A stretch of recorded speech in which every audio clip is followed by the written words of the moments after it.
Bapak, Ibu, Saudara, selamat malam. Kita akan masuki ibadah keluarga bersama. Dan sebagai pelayan firman di malam hari ini, oleh Bapak Pendeta Johannes November Tahulending.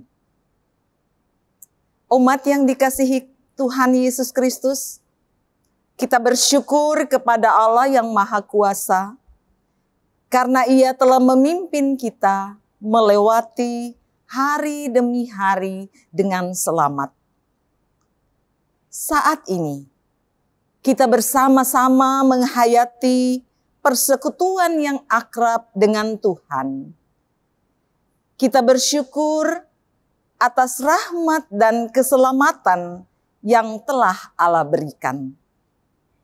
Mengikut Yesus, menyangkal diri dan memikul salib, berarti dalam mengikut Kristus benar-benar membutuhkan komitmen yang tinggi.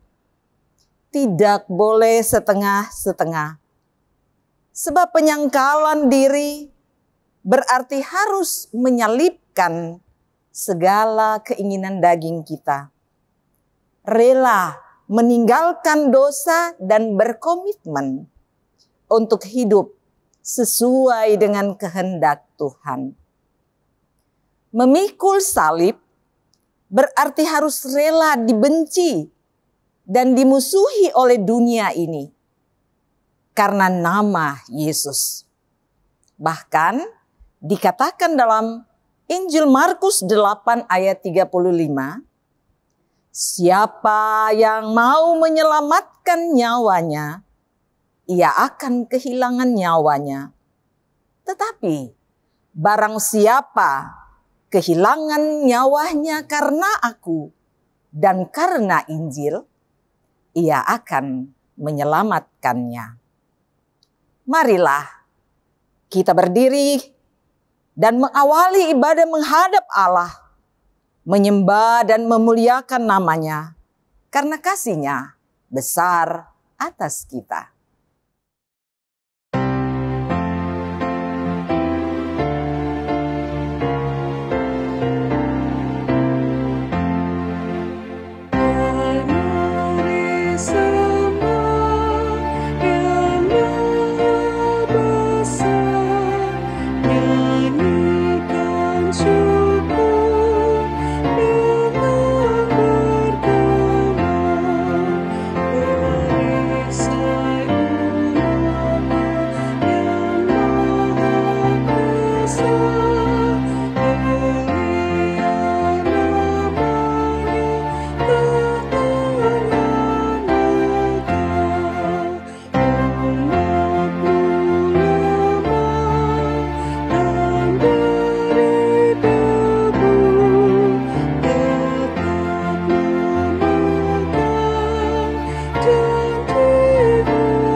Marilah kita berdoa.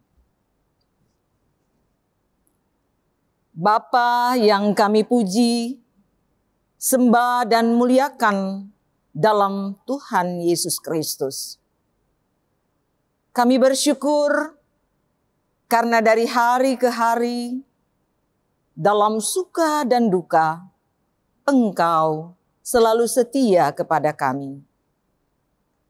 Engkau melihat semua kekurangan dan kelemahan kami, dan Engkau juga yang mengampuni semua dosa dan kesalahan kami.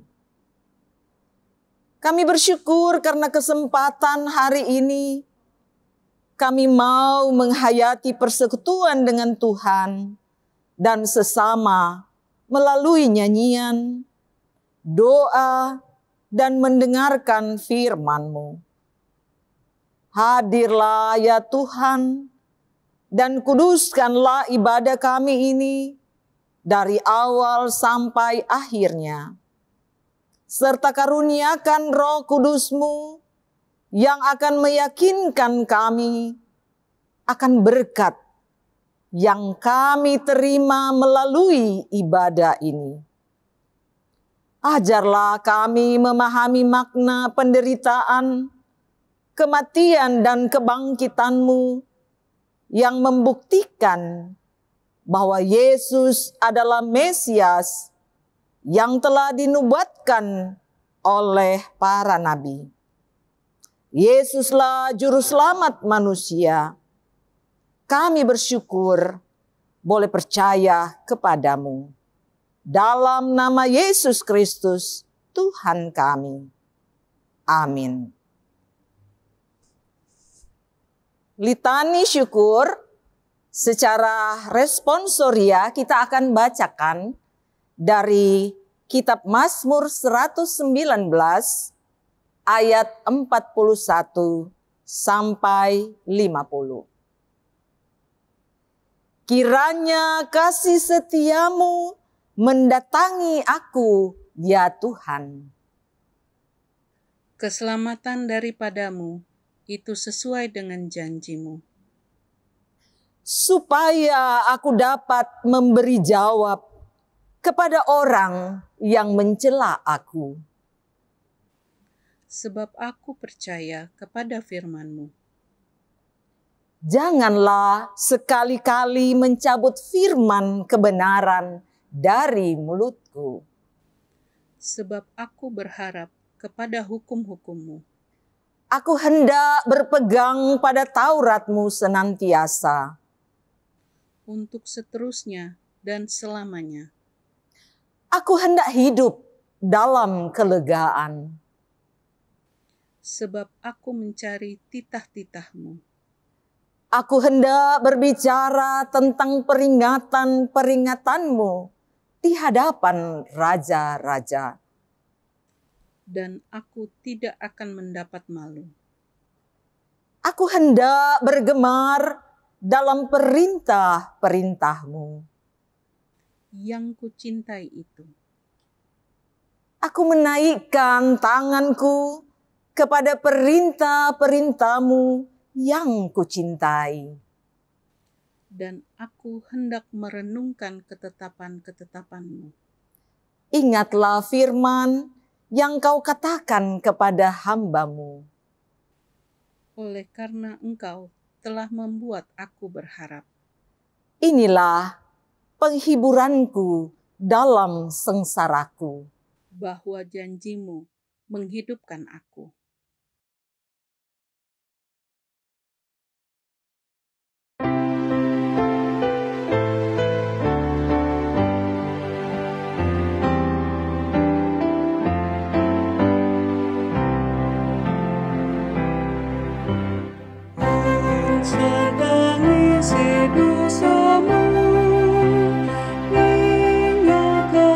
Kristus menempuh jalan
Mari kita mempersiapkan hati dan pikiran kita untuk masuk dalam pelayanan firman. Kita berdoa, mohon bimbing Roh Kudus, kita berdoa. Bapa, saat ini kami mau mendengarkan sabda-Mu. Kuasai hati dan pikiran kami dengan kuasa Roh-Mu yang kudus, agar kebenaran firman Tuhan boleh kami pahami, lalu kami lakukan di dalam kehidupan beriman kami. Bersabdalah ya Tuhan. Amin. Umat Tuhan, mari berdiri untuk mendengarkan sabda Tuhan berdasarkan bacaan Alkitab yang terambil dalam Injil Markus pasal 8 ayat 31 sampai 38 yang menyatakan, kemudian mulailah Yesus mengajar kepada mereka bahwa anak manusia harus menanggung banyak penderitaan dan ditolak oleh tua-tua, imam-imam kepala, dan ahli-ahli Taurat, lalu dibunuh dan bangkit sesudah 3 hari. Hal ini dikatakannya dengan terus terang, tetapi Petrus menarik Yesus ke samping dan menegur dia. Maka berpalinglah Yesus dan sambil memandang murid-muridnya, ia memarahi Petrus, katanya, "Enyala iblis, sebab engkau bukan memikirkan apa yang dipikirkan Allah, melainkan apa yang dipikirkan manusia." Lalu Yesus memanggil orang banyak dan murid-muridnya dan berkata kepada mereka, "Setiap orang yang mau mengikut aku, ia harus menyangkal dirinya, memikul salibnya, dan mengikut aku. Karena siapa yang mau menyelamatkan nyawanya, ia akan kehilangan nyawanya. Tapi barang siapa kehilangan nyawanya karena aku dan karena Injil, ia akan menyelamatkannya. Apa gunanya seorang memperoleh seluruh dunia, tetapi kehilangan nyawanya? Karena apakah yang dapat diberikannya sebagai ganti nyawanya? Sebab barang siapa malu karena aku dan karena perkataanku di tengah-tengah angkatan yang tidak setia dan berdosa ini, Anak Manusia pun akan malu karena orang itu apabila ia datang kelak dalam kemuliaan Bapanya diiringi malaikat-malaikat kudus." Berbahagialah semua orang yang mendengarkan firman Tuhan dan melakukannya. Hosiana.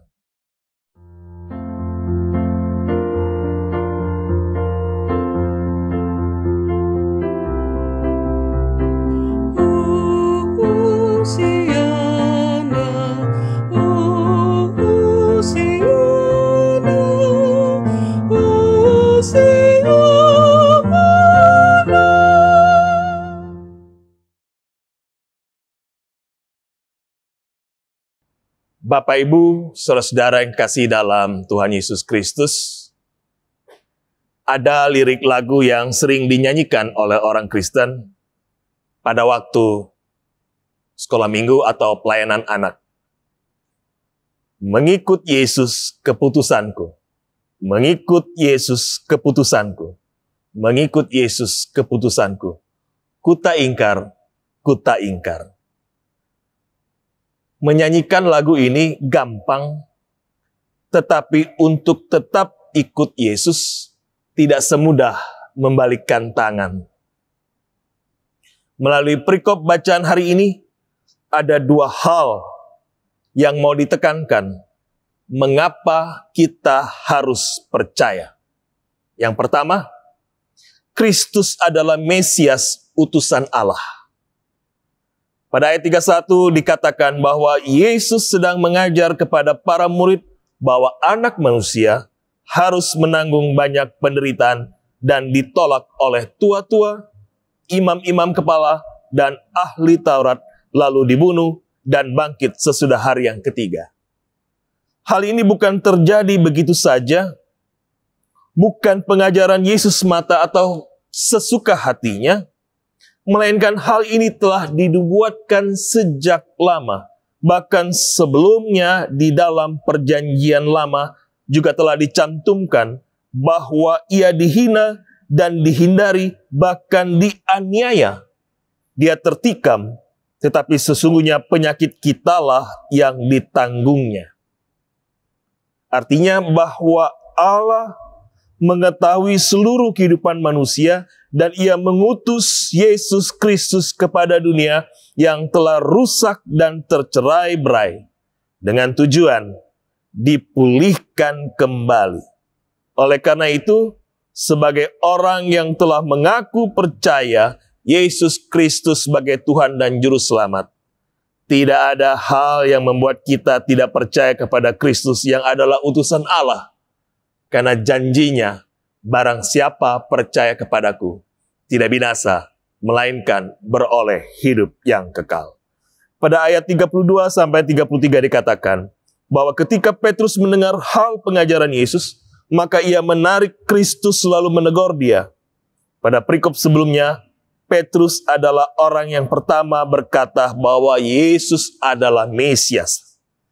Seharusnya ketika Petrus berkata bahwa Yesus adalah Mesias, hal ini menunjukkan bahwa ia telah begitu mengenal Tuhan Yesus sangat dekat.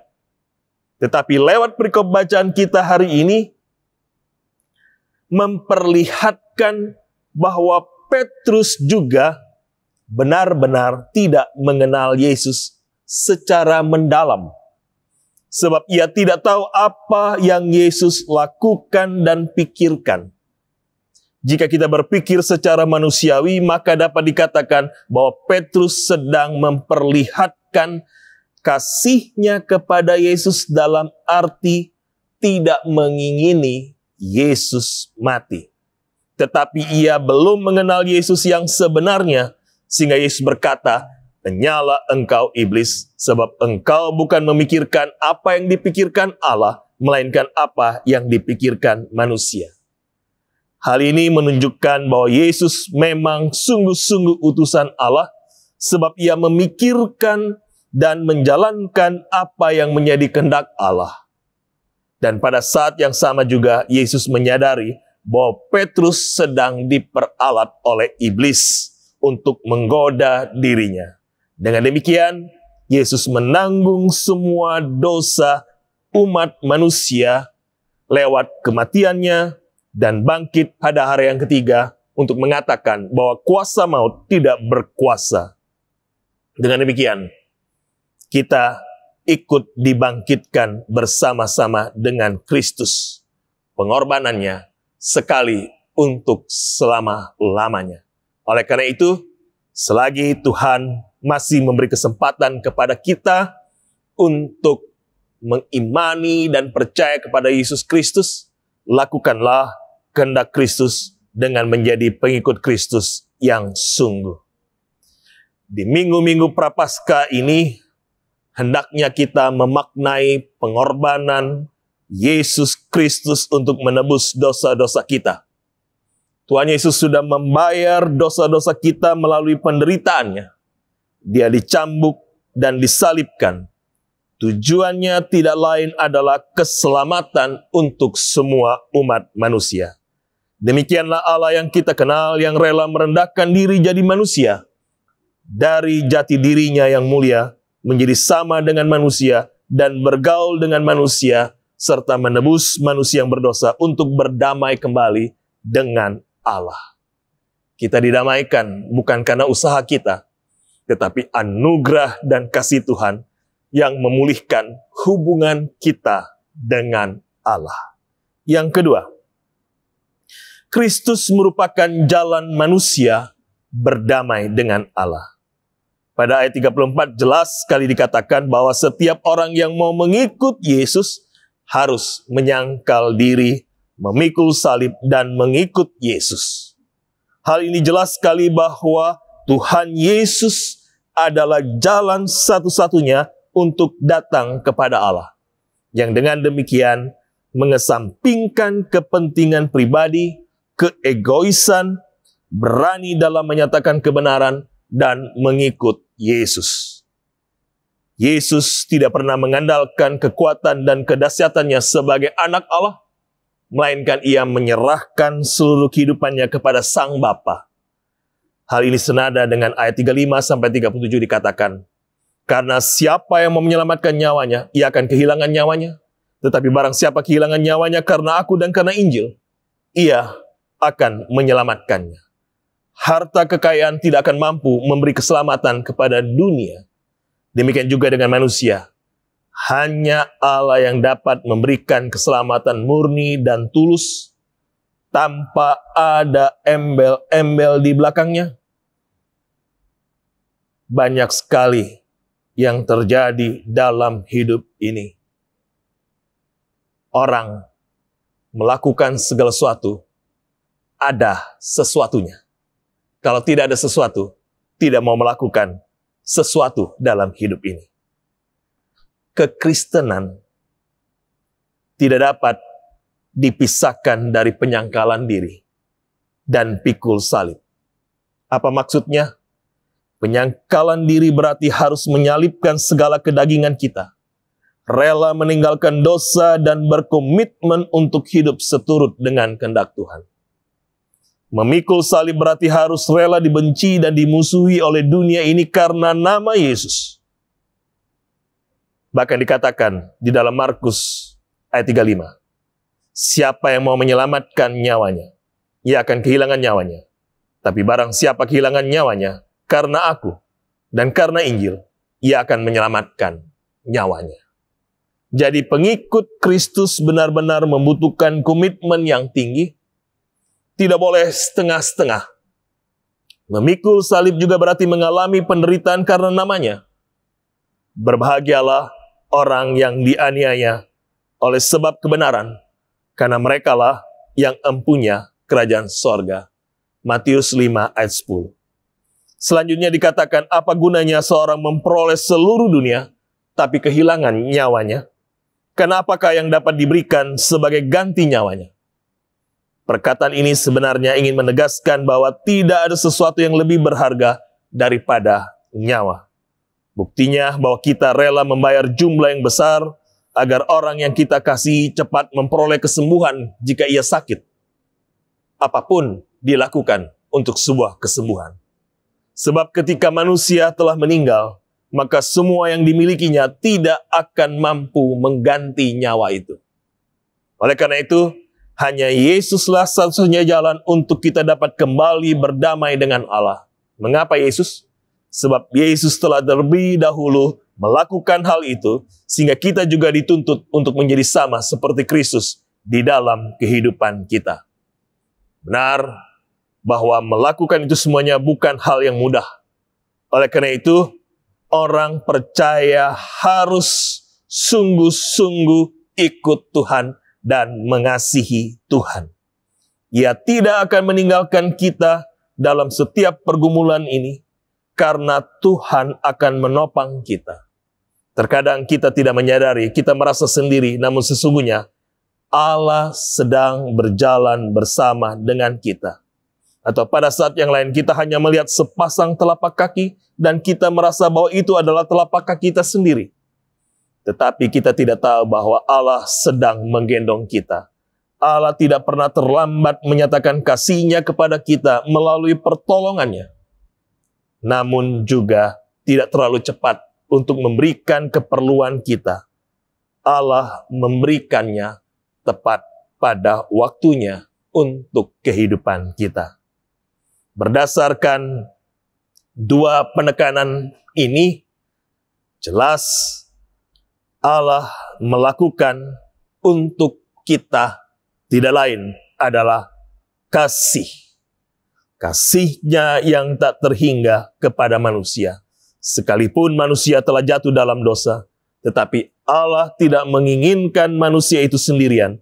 Allah ingin manusia itu, ciptaannya itu kembali kepadanya. Sekalipun Ia harus mengorbankan anaknya yang tunggal, Yesus Kristus.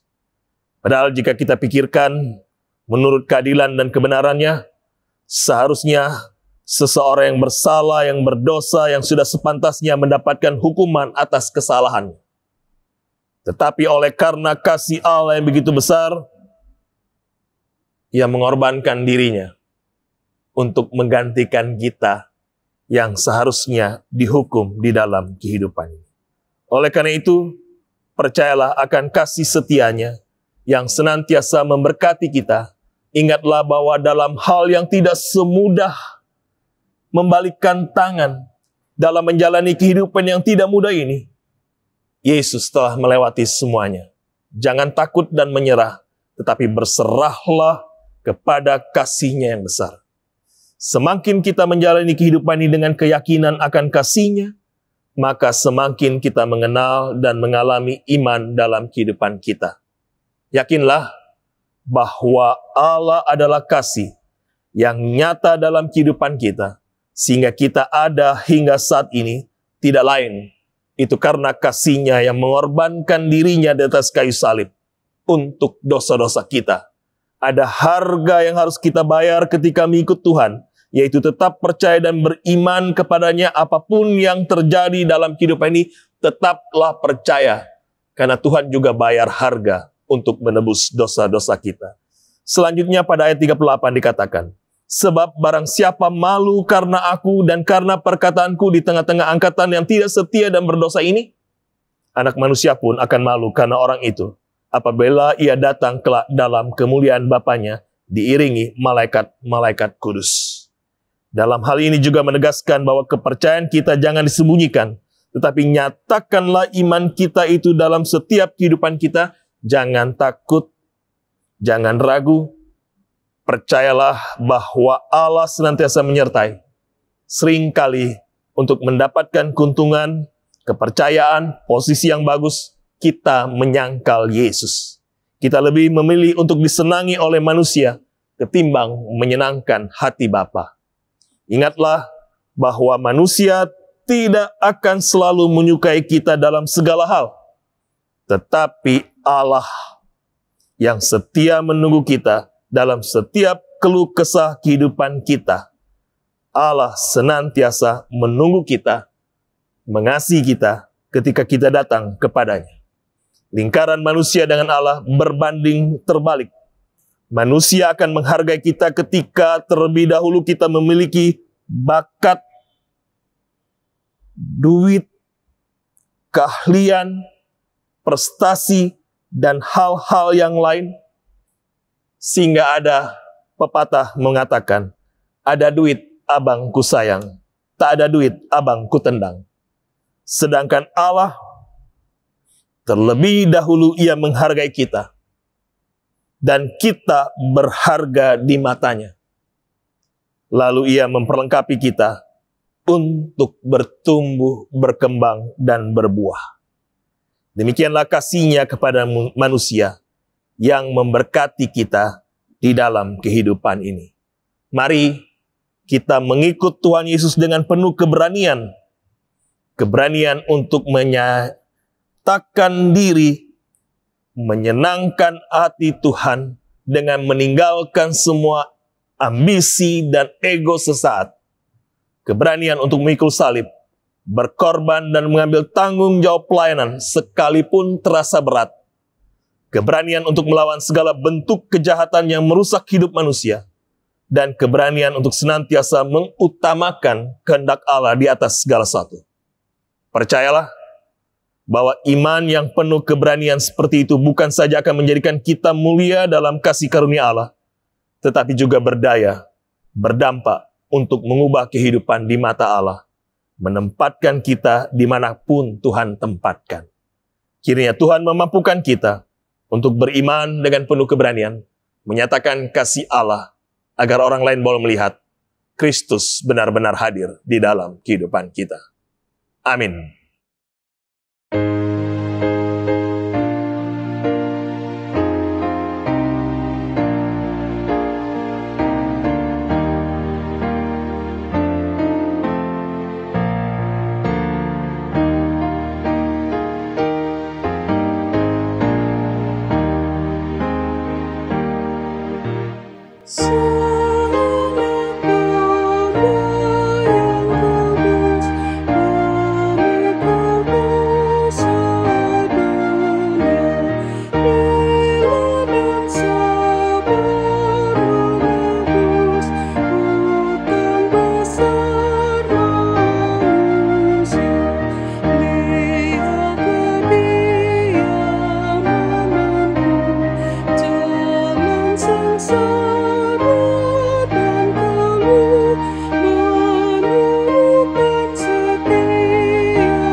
Mari kita satu di dalam doa, kita berdoa.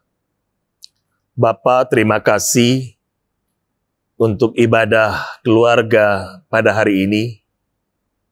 Kami sebagai jemaat dan tamu jemaat boleh memuji memuliakan Engkau. Berkati ibadah kami, berkati firman yang sudah kami dengar, biarlah kami sungguh-sungguh mengikut Kristus dan menyangkal diri kami bahwa Yesus sungguh berarti di dalam kehidupan kami. Apapun yang terjadi dalam hidup ini, kami mau ikut Yesus, mengiringi Kristus, dan melakukan yang terbaik bagi Kristus. Kiranya minggu-minggu Prapaskah yang kami hayati di dalam kehidupan ini boleh membawa kami semakin dekat kepada Tuhan. Iman kami boleh bertumbuh, berkembang, berbunga, dan berbuah. Dan nama Tuhan yang senantiasa diagungkan dan dimuliakan dalam kehidupan. Berkati gereja-gereja Tuhan di dalam pelayanan dan pekabaran Injil, sehingga ada banyak jiwa yang diselamatkan di dalam kehidupan. Kiranya gerejamu senantiasa diberkati di dalam kehidupan. Secara khusus bagi GPB, baik dari tingkat sinodal maupun tingkat jemaat, agar pelayanan-pelayanan yang dilakukan dari kota sampai desa boleh menjangkau banyak jiwa dan nama Tuhan yang diagungkan dan dipermuliakan. Berkati hamba-hambamu yang Tuhan pakai untuk melayani, biarlah kasih setia Tuhan yang senantiasa memberkati di dalam kehidupan ini. Secara khusus bagi jemaatmu di GPB Bukit Moria, Tuhan berkati pelayan-pelayan Tuhan yang boleh mengambil bagian dalam pelayanan, agar semuanya berpulang untuk hormat kemuliaan bagi nama Tuhan. Dalam kesempatan ini kami juga berdoa bagi kehidupan berbangsa bernegara kami, berkati pemerintah negara kami, berkati pemimpin kami agar mereka konsisten, konsekuen dalam menjalankan konstitusi kehidupan bersama, berdasarkan Pancasila dan Undang-Undang Dasar 45, dan tidak mengkhianati cita-cita luhur dalam kehidupan berbangsa bernegara kami. Begitu juga dengan aparat keamanan TNI dan Polri juga Tuhan berkati dalam menjalankan tugas tanggung jawab untuk mengamankan kehidupan berbangsa bernegara kami. Kiranya juga Tuhan yang memberkati di dalam kehidupan ini. Kami juga berdoa Tuhan bagi saudara kami yang menderita karena bencana alam, yang mengalami sakit penyakit, secara khusus untuk wabah COVID-19, kiranya Tuhan memberkati, agar mereka boleh dipulihkan dan disembuhkan, memberi penghiburan, memberi kekuatan. Biarlah juga Tuhan memberkati pemerintah kami dalam menjalankan tugas tanggung jawabnya untuk menekan tingkat penyebaran COVID-19. Biarlah juga Tuhan yang memberkati. Berkati tim medis, dokter, dan perawat yang bekerja untuk memulihkan, menyembuhkan kekasih-kekasih kami di dalam kelemahan tubuh mereka. Biarlah Tuhan yang senantiasa memberkati dan menolong di dalam kehidupan ini. Biarlah kasih setia Tuhan yang memberkati di dalam kehidupan ini. Secara khusus kami berdoa bagi Ibu Yuliana Tung yang dirawat di rumah sakit primer. Biarlah Tuhan memberkati agar pengobatan yang dilakukan, para medis yang menangani boleh sembuh, dan biarlah Tuhan yang melawat dan mengasihi kekasih kami ini. Kami juga berdoa buat saudara-saudara kami yang lain yang juga membutuhkan topangan dan dukungan doa, agar mereka juga boleh dipelihara dan dikasihi oleh Tuhan, dan mereka juga boleh melihat bagaimana kasih sayang Tuhan yang memberkati di dalam kehidupan. Berkati obat-obat yang digunakan, para medis yang menangani, biarlah di dalam nama Tuhan Yesus ada kesembuhan, ada pemulihan di dalam kehidupan. Secara khusus bagi jemaatmu di sektor pelayanan 1, Saudara Russell Lasamahu, Ibu Since Lumingkewas. Sektor pelayanan 2, Ibu Popi Rompas, Ibu Reta Rompas, Ibu Elizabeth Tarore, Ibu Catherine Worang, Bapak Esau Silawete, Bapak Hengki Tenu, Bapak John Maringka. Sektor pelayanan 3, Bapak Sukaryanto, Ibu Margareta Paat, Ibu El Suot. Sektor pelayanan 4, Ibu Rusliana Siaan, Ibu Neti Silitonga. Sektor pelayanan 5, Saudara Jimmy Malau, Ibu Tilan Malau, Bapak Bastian Pondongi, Ibu Miske Sujadi. Sektor pelayanan 6, Saudara Hendrik Kalkemal, Ibu Since Haulusi, Ibu Umi Kasihombing, Ibu Keti Mamesa, Ibu Ningsi Sariwating, Ibu Nirwati Sipahutar, Ibu Ernawati Bambang, Ibu Heni Maringka, Bapak Penatua Freddy Marentek, Saudara Jimmy Dermawan, Ibu Olin Sianturi, Sektor Pelayanan 7, Ibu Asmarawati Hutagaul, Ibu Suharningsi Damanik, Ibu Marilau, Sektor Pelayanan 8, Ibu Malingkas, Ibu Heni Simarmata, Bapak Poniman, Ibu Foni Boylan, Ibu Sumiati Mambu, Ibu Krismiati Siaan, Bapak Paul Aipasa, Bapak Daniel Tulak, Ibu Mercy Barens, Bapak Bartolens Adutai, Ibu Fedelina Kennedy, Sektor Pelayanan 9, Ibu Sri Polii, Bapak Cornelis Henok, Sektor Pelayanan 10, Ibu Efrin Matita Putih Nunumete, Ibu Ninengah, dan kekasih-kekasih kami yang lain yang tidak kami sebutkan satu persatu, yang membutuhkan pertolongan kasih Tuhan, biarlah di dalam nama Tuhan Yesus ada kesembuhan, ada pemulihan, Tuhan yang memberkati.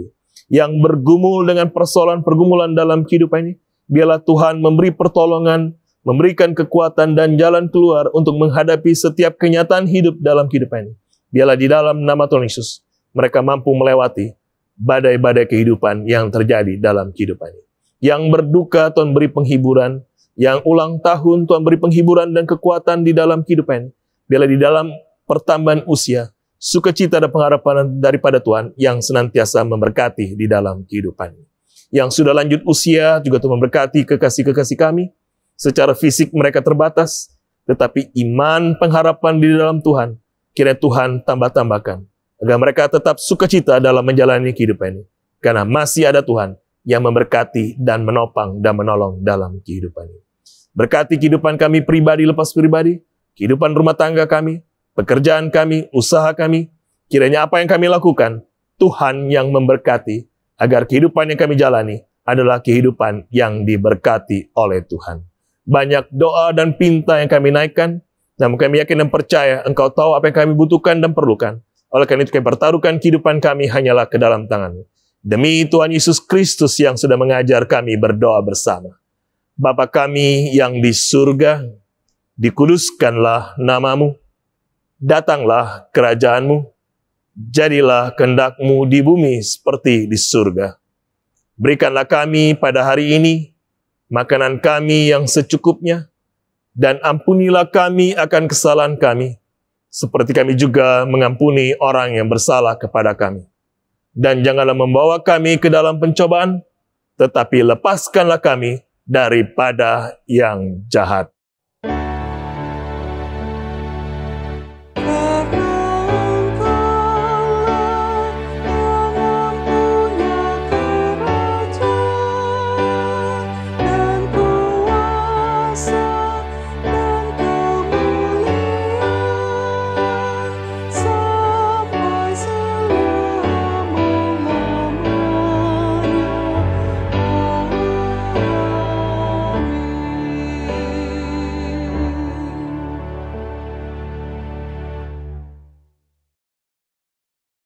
Bapak, Ibu, Saudara yang terkasih, marilah kita memberikan persembahan syukur kepada Tuhan sambil mengingat firman Allah dalam Mazmur 119 ayat 108.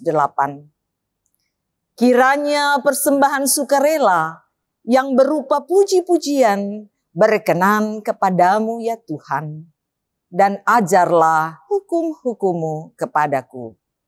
Kiranya Tuhan memberkati persembahan yang akan kita berikan.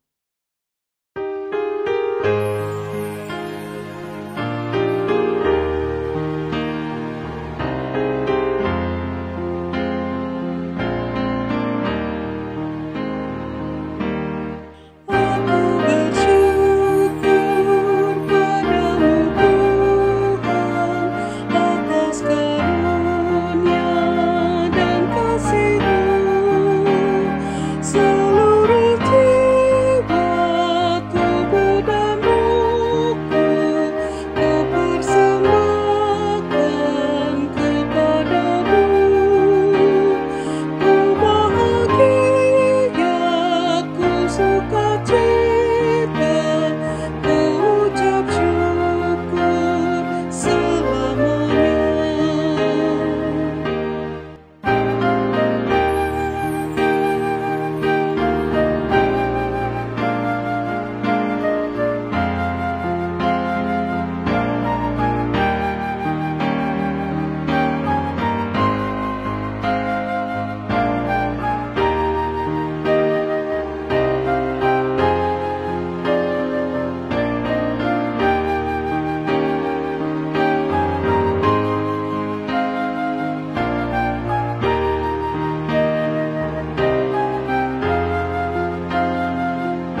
Marilah berdiri dan menyerahkan persembahan ini dalam doa syukur.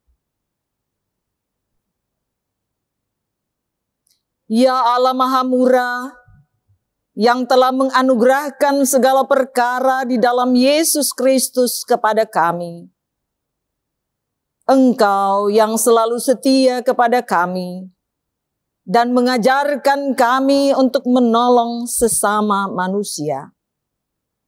Jadikanlah persembahan ini berkat bagi orang lain dan terimalah serta kuduskanlah sehingga berguna untuk pekerjaan memuliakan nama-Mu di dunia. Berkatilah gereja-Mu yang akan mengelola persembahan ini, agar berguna untuk kemuliaan nama-Mu.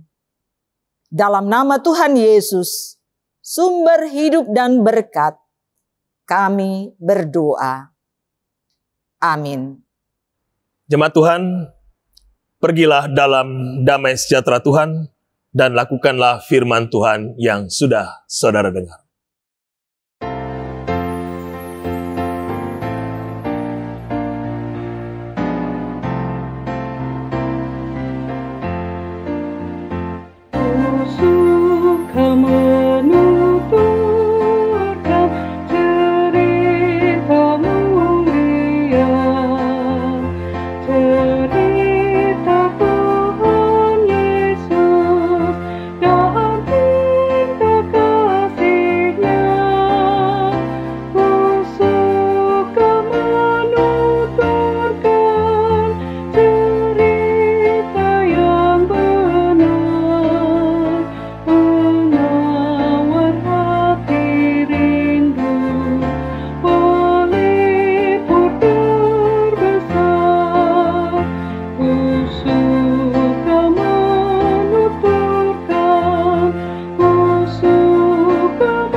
Arahkanlah hati dan pikiranmu kepada Allah, serta terimalah berkat Tuhan. Kasih karunia Tuhan Yesus Kristus, kasih Allah Bapa, dan persekutuan Roh Kudus menyertai kamu sekalian dari sekarang kekal sampai selama-lamanya.